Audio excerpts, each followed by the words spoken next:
next we have a sniffer team for Reginald.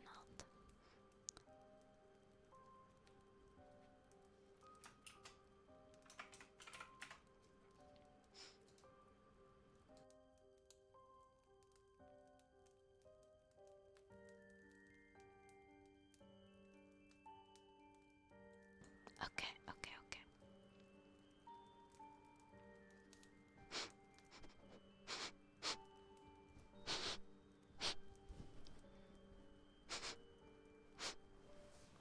Smells like pumpkin pie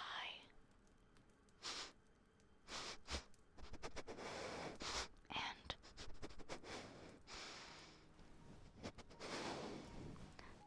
cheese nips.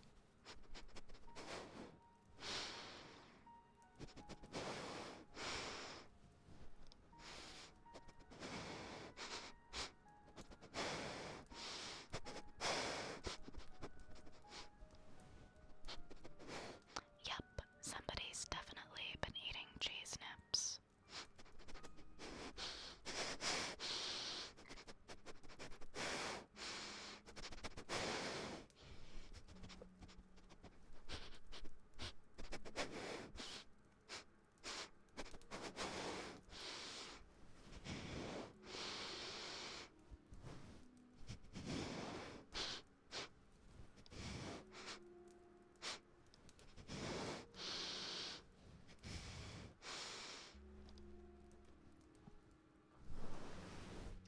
Thank you for the follow, Sky. Welcome to the apothecary.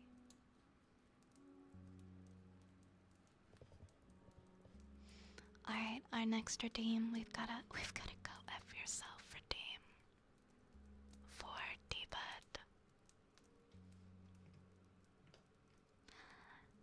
D-Bud. Go fuck yourself.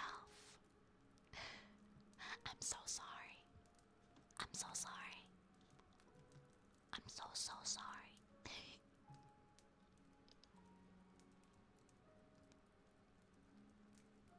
Oh, thank you for the lunch meat redeem. Where's lunch meat? Where's lunch meat at? There's lunch meat. Mmm. My little hot dog pal. My little hot dog dude.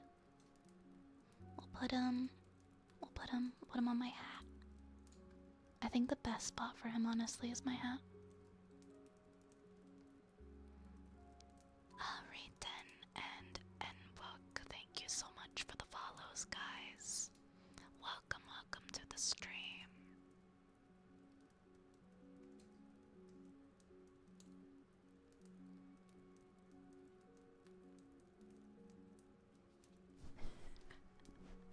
Oh, I could say kindly, and then it would be less rude. It would be less rude if I said kindly. Would you kindly? But would you kindly if you don't mind? Okay, I'm gonna start saying it like that. I'm gonna start saying it like that now. Alright, Oz, let me take a look at chapter 2. Because Oz requested the second chapter of their story. What I could do, Oz,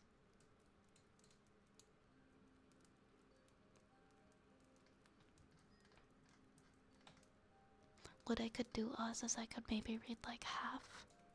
Just because for the whole chapter it will probably take, I think, it would probably take like at least a half hour. But I could read half a chapter, and the next time read another half a chapter.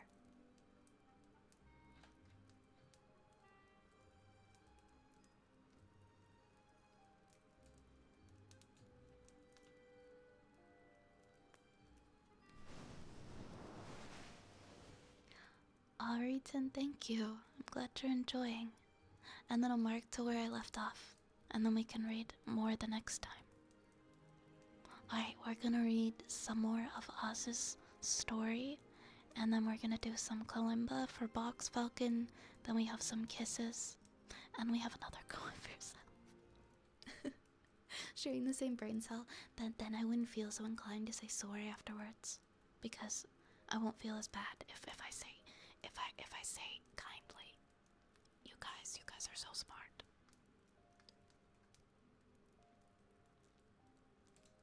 Alright, more story time. Honestly, I might take a washroom break before I do this. I drink so much water.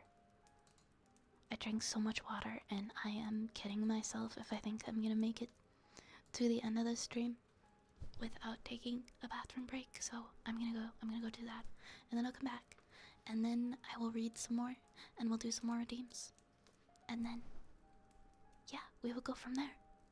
That's true. All right, BRB, BRB.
stream elements must have heard me talking crap about them because the follow alert works again.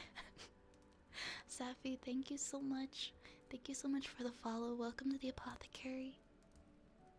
Welcome, welcome.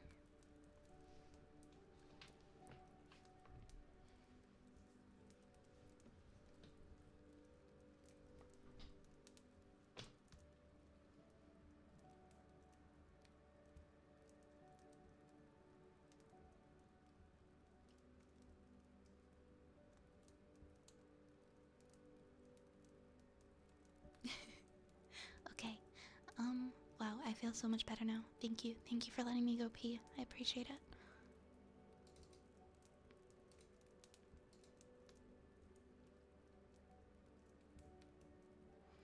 Alright, story time. So, a few streams ago, I started reading this really, really cool Legend of Zelda. It's a pretty old school fanfic. Very, very well written. And we're gonna start the second chapter of that tonight for Oz. I think we're gonna read like half a chapter.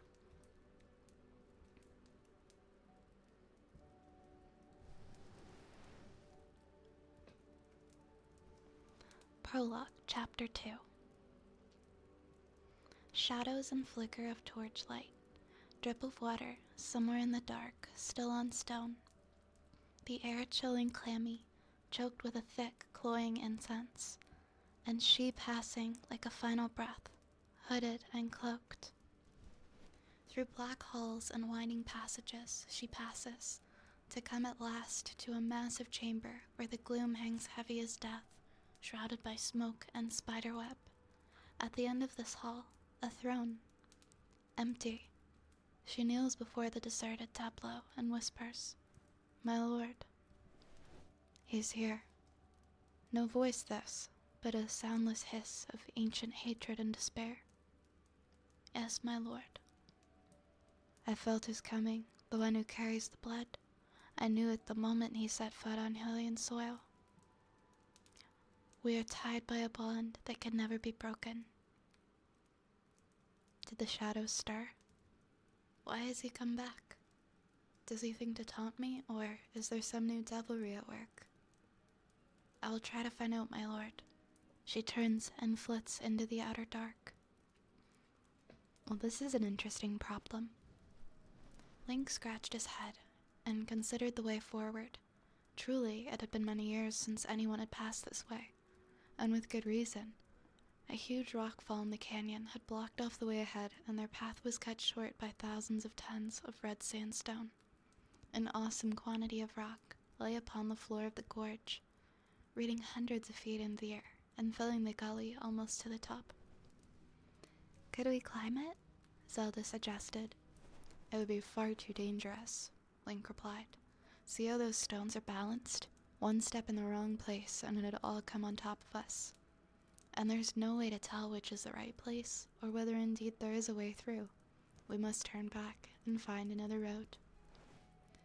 There is no other way, Zelda told him. This is the only way to pass through the canyon. We must try. Link inclined his head in agreement. So be it. He turned and took the rein of his horse, loosed the saddle girth, and with a short slap sent the beast trotting off through the canyon, its harness jingling lightly. Loose your horse, Zelda. Where we go, we cannot take the animals. Better we let them take their chances in this land which they know. Gently, Zelda released her own mount, and the white mare followed the red. They were alone in the ancient valley. She shouldered the gear that had been taken from her horse and felt the burden to be bearable. It will get much harder, I imagine, she said quietly. Still, I will prove the stronger. Did you say something, Princess? Link asked, but he was not interested in her answer. He took her by the arm and drew her close, pointing up toward the tall walls of the gorge as he inclined himself towards her. Look there, he told her softly. I can see a ridge that stretches across the very edge of the canyon, above the rockfall. If we can climb to it, we may pass through the valley. Zelda looked where he indicated and saw the ridge. It made her shiver with fear merely at the sight of it, for it was very many feet above the ground and could not be more than a handspan wide. Do you think we can cross the valley like that? She asked tentatively. If we are brave and do not look down, answered Link. We could turn back now, Zelda. It is not yet too late to turn aside from this quest. But she remembered the sharing of food by the pool last night, and he remembered the spill of her golden hair on the stone, and the both of them knew that it was too late. There are foot and handholds in the stone, Zelda said. We can climb. She walked to the sheer wall of the gorge and set her hand upon the stone, finding a niche into which she could place her fingertips, and from there begin the arduous ascent to the distant ridge. We must be cautious, Princess, Link told her. Perhaps the road is blocked for a reason. The west is where the Gerudo came from, if the histories are correct. He believed that she would know what he referred to. Many of the years of his youth had been spent in the dusty tranquility of his grandfather's house, listening to ancient stories of the land. And among the most terrible passages in the old man's books were those of which told of the Gerudo, short-lived in comparison to Hylians, but ferocious people, passionate and merciless, who rode out of the west bearing fire and sword. It was written that in the earliest times they were a nomadic people, laying waste to much of the southern and western borders of Hyrule before they retreated to the deserts which had birthed them. His grandfather had often told him stories of fighting the Gerudo in his youth. His grandfather who had taken up the sword to save the land like so many of his line. Do you think we'll see any Gerudo? Zelda queried. I don't know, Link had to allow. It had been a long time since any of the stories of the desert people have come to Hyrule. Perhaps it was merely this accident. He took the blocked path with a wave of his hand, which prevented them from returning to attack us in recent years. Perhaps they're all dead and none are left to carry on their line. His face grew grim. Perhaps it was their own people who blocked the pass to put an end to the Gerudo raids. What do you believe? Zelda asked. I don't know. That was all he would say. He passed her quickly and began to climb hand over hand, clinging spider-like to the rock face. Zelda followed him as best as she could, that she would not be left behind.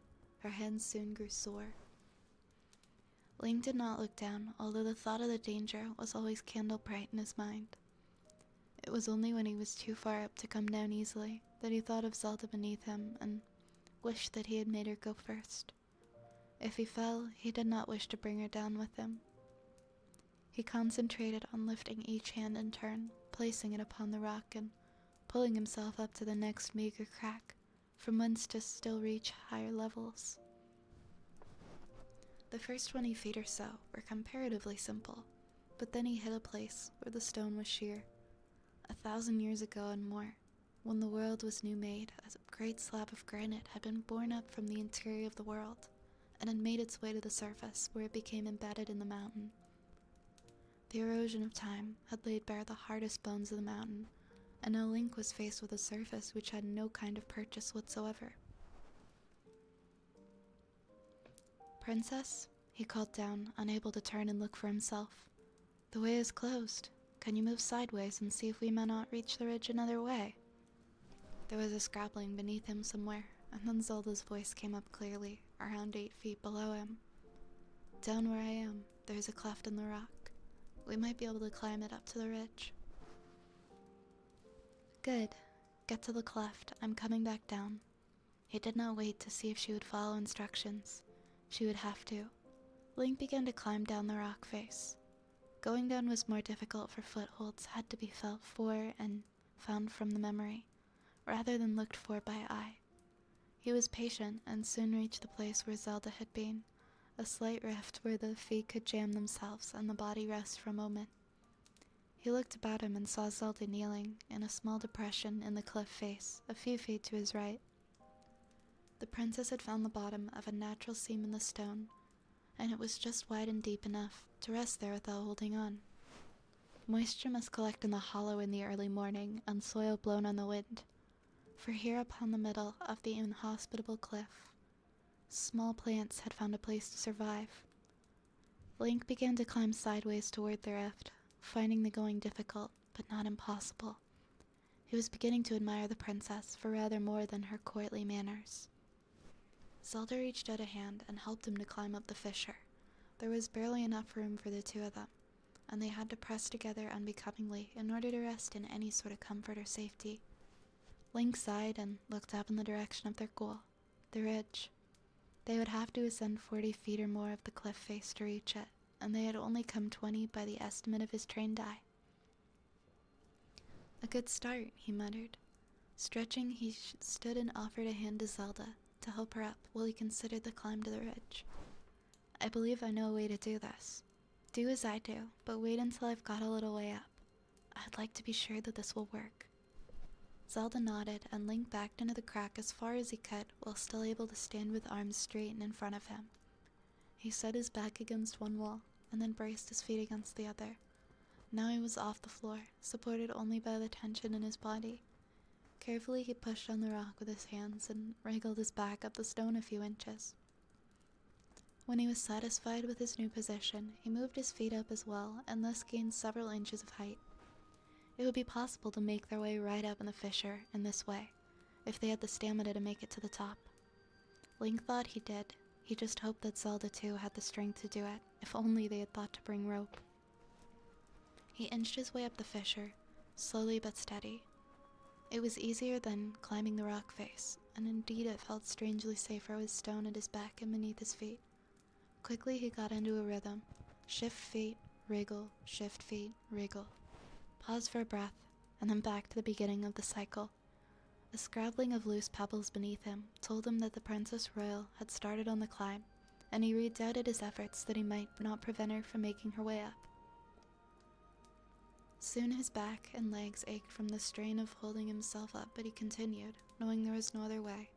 It was up or down, and with Zelda beneath, down was not an option. This is tough work, Zelda panted. Save your breath, Link called down.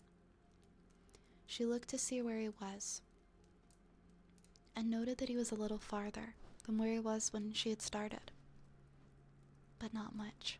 Zelda grew determined and redoubled her efforts to climb the fissure.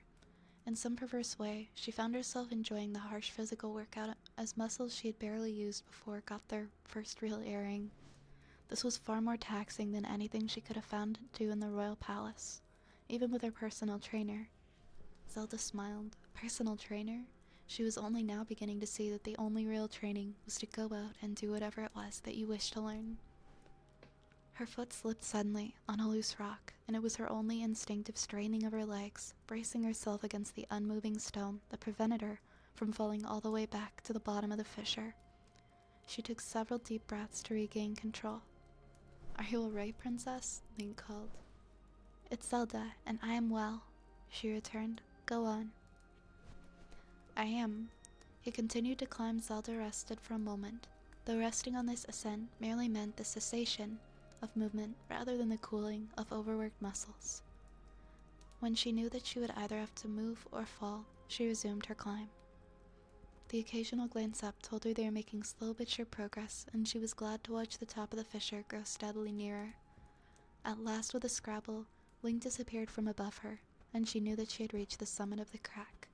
She continued to climb steadily, working on instinct. Finally, she saw a line of gold sunlight upon the rock that she faced, and knew that her next move would take her out of the shadow and onto the ridge. A strong, rough hand offered itself to her, and she grabbed at it thankfully. Link pulled her easily up onto the ridge, and she stood with him, too tired to do anything else for the moment.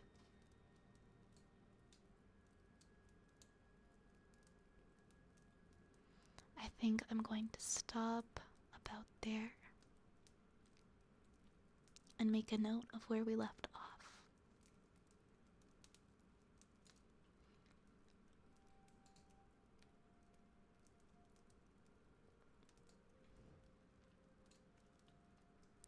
Good night, Wild Dragon.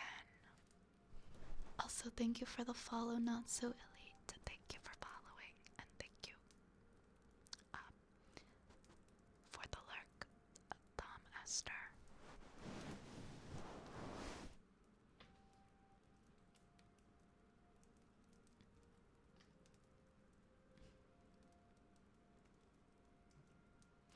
Hi, Newell. Thank you for redeeming Big Bug Bunny Scrunkle. Can he fit on my hat too? I'm not sure if he can fit on my hat actually. Let's put him here.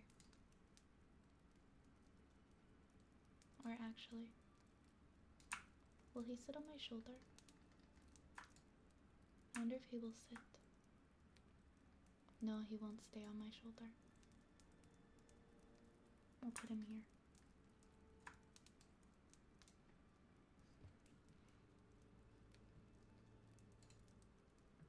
How are you, Newell? I hope you don't mind me keeping making requests for story. Oh no, of course not. I'm very much enjoying the story.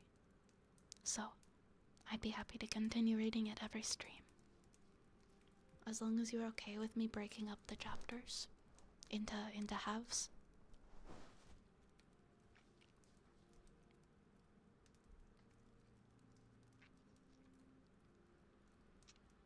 But yes, it is a really great story.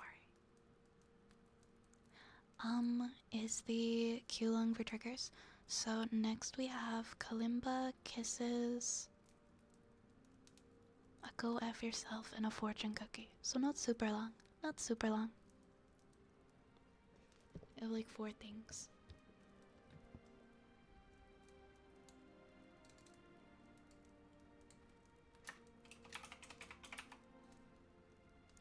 Oh my goodness, the Scrunkle family reunion.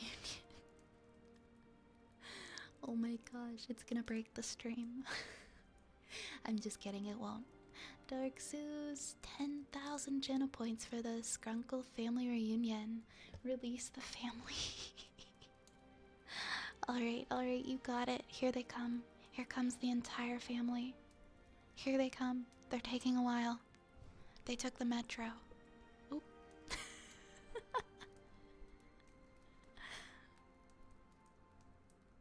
There's so many Scrunkles.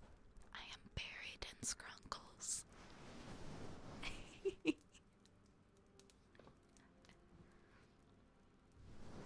I love that they take a while to get there. I love that they take like a good 5 seconds. Behold, the Scrunkle family. Hi, welcome here. Welcome. Zinker, I think. Welcome on in. Big Bunny's just here with the entire family. There's so many. Didn't want to add something, there's too many. Yeah, no worries. Thank you for checking. So we've got. We'll do some little simple kalimba song tonight.